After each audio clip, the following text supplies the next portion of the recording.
Hello everybody, this is Dr. Carmen Bryant, Psychological Health Consultants and Services and Redefining Yourself, a program that was developed for women that are thinking of leaving, needing more information, or have left and are recovering from domestic violence, specifically narcissist abuse. I apologize. I've been recording late and I've really had a full schedule, but I will make sure that I will try to put out another video this weekend. But I just want to come on real quick before I close for the evening. So I don't know when you're going to get this video. I don't know when you're going to see this video. But first, allow me to say thank you guys for contacting me via email, inbox, on social media, even on YouTube. Thank you guys so much for letting me know that these videos are helping you, that you're getting something out of them. I'm not the only one that talks about narcissist abuse, so I want to make sure that, when you get the information, the best way to learn to recover from narcissist abuse is to get more information. And you have people such as Mr. Quinn Holiday, who is a male. He's a life coach, but he's a male that has went through narcissist abuse by female, and his channel is Associate Direct, ASSC Direct. You have Angie Atkinson. You have what's her name? Tanya Melanie Evans. You have Sarah Speaks. You have Kim Saeed, and they all talk about narcissist abuse. And as much information as you guys can get in reference to the topic, each one of them have had experience with narcissist abuse. So I want to make sure you guys get as much information as you can to educate yourself on narcissist abuse. Number one, to prevent it, and number two, to come out of the situation, and number three, to recover from the situation, because it was never your fault. So I wanted to answer a question that I had posed, which was, what is narcissist abuse by proxy? And so I did a little research. Remember, I do this in a clinical setting, and so I have the terminology when it comes to clinical terminology, but I'm also learning the terminology or the terms that are used within that narcissistic, the narcissist, I want to say world, but the vocabulary that's used. So I like to go back and forth between the vocabulary because I'm bringing you information from a clinical perspective, a personal experience, and on top of that, research and information from other people, and then I add my 2 cents to it, of course, and hopefully it helps you. So narcissist abuse by proxy is another term for flying monkeys. Flying monkeys, the narcissist tool for smear campaigns. So do you remember flying monkeys off of The Wizard of Oz? And the flying monkeys fought on behalf of the evil, it wasn't the evil witch of the west, no, wicked witch of the west, it was the wicked witch of the west, but the flying monkeys were employed by the witch, and they did the fighting on her behalf. So she didn't have to, she pointed her finger and they would go capture the people and bring them to her. And so that is the concept where that term came from, the flying monkeys, which is narcissist abuse by proxy. And so I went on a site, is medium.com, Medium Corporation, and it's about, and I think this is a blog, but I thought this was pretty good when I was researching some. It's a pretty good explanation right here. So of course I can add my 2 cents to it. Let's see who the author is, writer, to make sure we give them proper credit. Let's see. It does not say who the author is. Let's see. But on here it does have inner integration, self-healing after narcissist abuse. Let's see, coaching courses. So I guess it's also a part of the inner integration coaching program that they have online. And I think this is their blog. But this is really good kind of basic information. And so it says that the role of the flying monkeys who become flying monkeys, how the narcissist recruits flying monkeys against their target, and why the narcissist uses flying monkeys. Okay, so the kind of telling what the blog is going to be about. So first of all, let's look at what the flying monkeys are also called: an entourage, accomplices, enablers. Well, with the enablers, well, it's kind of argumentative, and some other writings, it kind of argues between the enablers, because the enablers they're usually the prime source of supply, but also make sure that everyone within the family plays the roles. And so Here it says yes. On other ones it says no. You know, you kind of have to make your own opinion about that. Extension of the narcissist and campaign managers. Remember, when the narcissist has supply, everyone is an extension of, you know, in their perspective, everyone is an extension. You know, their children, their spouses, you know, everyone is an extension. They get into their little circle. So they like to recruit people. You know, entourage. Think of entourage. You know, the star always looks good because he or she has an entourage that's following them around, or what you can also call the hype man. So let's see. So the role of the flying monkey is first of all, abuse by proxy. The abuse by proxy is when the narcissist gets people to abuse you on their behalf. See, when other people, they've already groomed other people, so when other people can abuse the narcissist and say, I didn't have anything to do with that. They have their own minds, they're adults. I don't have anything to do with that. But these people are loyal to the narcissist. And so he'll use these people, and what he does is he grooms them. And so the way that he recruits them and the way that he gets them on his side is by using emotion. Everything that the narcissist does is everything dealing with emotions. And so what the narcissist will do is number one, go to people and say, you know, I'm kind of concerned about so-and-so, or, you know, well, you know, she's crazy or he's crazy. Let's see. What else do they do? They put you in bad light. They, you know, put you in a bad situation. It's the smear campaign.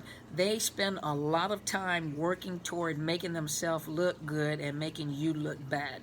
And this is how they gather their followers, because they also use emotions. And when they use emotions, it's like, you know, I'm tired of being treated this way. They'll take what you would say, or they would take how they're treating you, and they'll reverse it and use that to cause people to feel empathy for them, to make people feel sorry for them. You know, this person is so horrible. I can't believe that he or she is doing this. You know, I told you, you know, the family has a history of this type of mental disorder. You know, she's starting to fall apart. I think it's the pressure. They'll make it sound good and make it sound as if they're really, really concerned. Or, you know, I know the pressure at work, or the pressure at home. You know, I know with all the kids and you know, her responsibility and the job is this and that and this, but I think slowly she's starting to deteriorate, and I'm really worried about her. You know, if you guys can just maybe talk to her, just keep your eye on her for me. Keep your eye on her for me, you know. So let's see. You know, flying monkeys are usually used to spread rumors and gossip. Let's see. The flying monkeys, they do the narcissist bidding in the smear campaigns. So the narcissist doesn't have to do, they look innocent, look like the innocent person, because the flying monkeys that do it for them. So if they want to go and talk bad about you and spread lies about you, all they do is use the flying monkeys. Remember that entourage makes that feeds into that narcissistic ego. The flying monkeys make the narcissist feel like they're important and special. They help feed into that grandiosity that the narcissist has, make them feel like they're high status, make them feel like they're famous, or they feel like they're a celebrity. You know, I mean, it's almost like a do-boy, a do-girl, you know. Narcissists often have a whole entourage around them, just like they're celebrities themselves, or like celebrities, to make them feel secure about themselves. So now it says, who becomes flying monkeys? Let's see. The first categories is naive people. Naive people that have no idea that they're being played, or they have no idea that they're being manipulated and cultivated. And so let's see. So they don't even imagine that. They can't imagine, because remember, now you're dealing also with some covert narcissists. And remember, some narcissists will take these flying monkeys that they're grooming to get allegiance from them or get loyalty from them. They'll do things like, you know, buy them dinner. Sometimes they pick people that can't afford stuff like that, or they'll, you know, oh, I pay the bill, don't worry about it, or here's a little money, you know, I know you struggling, you know, let me give you a little money to help you out. Hey, you know, I know that you can't really afford to buy your kids Christmas toys, you know, let me do this for you. But you see how they look like the hero? You know, or they'll take people that never had anything nice, or is not accustomed to things that are nice, and let them drive their expensive cars, you know, or bring their expensive cars around because that car will get attention. Or, you know, the clothes, they'll take them and buy them clothes, or they give them their own, you know, name brand clothes. They'll take them to places they can't afford. Narcissists can't afford either, but they'll take them to places they can't afford. You know, they're being seen, but there's something from the flying monkeys that they want too. And one thing is loyalty, but then there's also something that the flying monkeys may have that makes the narcissist look good, but at the same time, they know that the flying monkeys will also talk positively. You know, my girl, my boy, my friend, oh my gosh. You know, so they know that the flying monkeys will, it's almost like hiring a walking campaign, or an ad, or commercial, or, you know, walking television, because those flying monkeys will go advertise and spread how wonderful this person is how much money this person has, or, you know, so these flying monkeys work hard to making sure that they create this image for the narcissist. So let's see. And then if you try to tell the flying monkeys what is happening to you and what the narcissist is doing to you, they'll fight avidly to let you know that this is not even in their character. This is not the type of person that they're doing. Once that's brought up, you know, and they bring that information back to the narcissist, see, I told you this person is like this. I told you that person is like that. I told you they wanted to destroy me. I told you that they're a liar, you know, and all they want to do is they will reverse it. Remember, they're smear campaigning, but they'll reverse it by saying, you know, I told you, all they want to do is destroy me. All they want to do is talk about me and make me look bad and turn people against me. I told you, I've been through this before. So let's see. What else to say here? Okay, there's a second category of people who become flying monkeys that are toxic. So there are some toxic people that have no boundaries whatsoever. They love gossip, they love drama, they love fighting. They're addicted to that kind of stuff, you know. So they do have an integrity problem, so they don't mind lying, they don't mind stealing, they don't mind committing burglary, they don't mind, you know, committing acts of violence, they don't mind drive-by shootings, they don't mind, you know, they don't mind committing a crime on behalf of the narcissist. The narcissist might set them up to have them do it, you know, but they're willing to do all the bidding on behalf of the narcissist, so the narcissist can usually walk away with clean hands.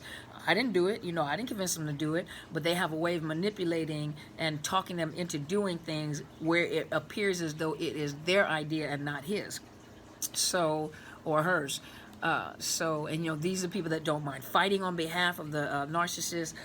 You know, you're not, if you talk about her, if you talk about him, then you're talking about us, because he's got to have that, or she's got to have that entourage, she's got to have that big following, and so they're willing to fight on behalf of that narcissist, but it feeds into that narcissistic ego. You remember the other video where I said, who was it, from the Silence of the Lambs, where Hannibal Lecter would talk to, what was her name? The lady, the cop. But every time he would talk, you can tell he would get high off of her emotions. And he'd always make this sound. Sounds like a snake. So, but that's what's happening with the narcissist. Every time these flying monkeys, you know, feed into their ego, does the fighting for them, you know, it feeds into them, so they get this high, this emotional rush. Remember the dopamine? They get this rush. So let's see.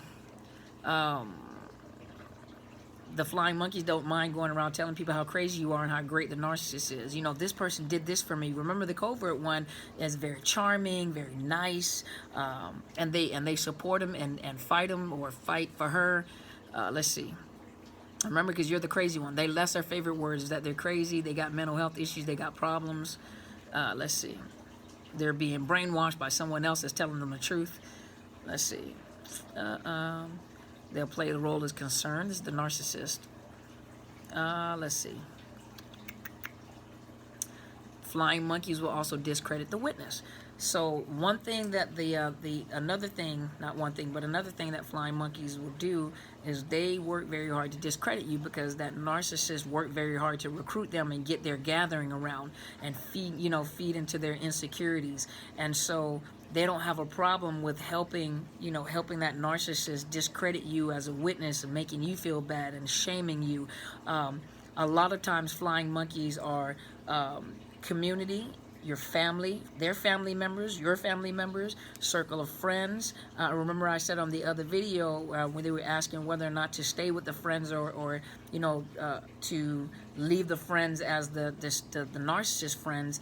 A lot of times the circle of friends they're with, they have drawn a picture in their head in reference to what you are and what you're not. So you can almost feel the tension between you, even if they're kind, even if they're nice, you can almost sense their loyalty to that narcissist. The narcissist has probably told them, stay away. She's the type of person, or he's the type of person that pry into your business and use it against you. You got to be careful. Just don't tell her your business. Don't tell her your business. These are all the things that they say to those circle of friends and family. It could be the office personnel. And the one thing that they try to do is to prevent you from telling the truth about how they really are. They don't want you to tell the truth on the type of abuse you've been through, the things that they're doing to your family and your close family, your children. They don't want the truth about them to come out because they have to maintain their image. And so they work very hard to discredit you and to get these flying monkeys to work in a group with them. Remember, there's a power in group. And in here it also said that, it's different when you have one-on-one and the narcissist is gaslighting you, but when he can get a whole group or she can get a whole group of people to gaslight you, it's like you're being bombarded by a mob. So let's see. Let's see. And so here, the term mobbing. Mobbing against you so that you feel alone and unsure of your reality. And so that's what they were describing in here is there's one thing when you have the narcissist one-on-one gaslighting you. That's bad enough. But when they can convince a group of people that have loyalty to them, that will fight for them, that they have already changed their opinion or their minds about you and use little subtle things to make you appear as you're the crazy person, and when you do something, they know your habits, so when you do something, they'll explain it away as being crazy. See, I told you, that's exactly, I told you. So usually like, oh my gosh, he's right on point, or she's right on point, that's exactly, but it's different when you have a whole mob of people gaslighting you. There's more challenging. How can you play that down? That's why a lot of people, or a lot of women and men, but a lot of women are afraid to tell what they have been through because they've gotten so many flying monkeys and people that they have gotten in their side and on their corner that won't believe anything that you say. So it's hard to have to try to prove yourself that this is what has happened to you. They can get the legal system, they get their lawyers to play into it, they get the court systems to play into it, the police officers to play into it, because that's the type of appeal that they have. Well, even when you go into court, you have the lawyers that have sided, counselors fall prey of the charm of a narcissist.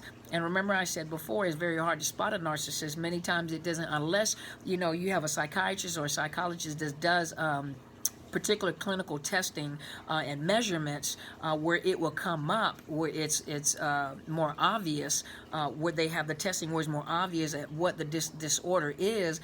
Majority of us counselors do not assess like that.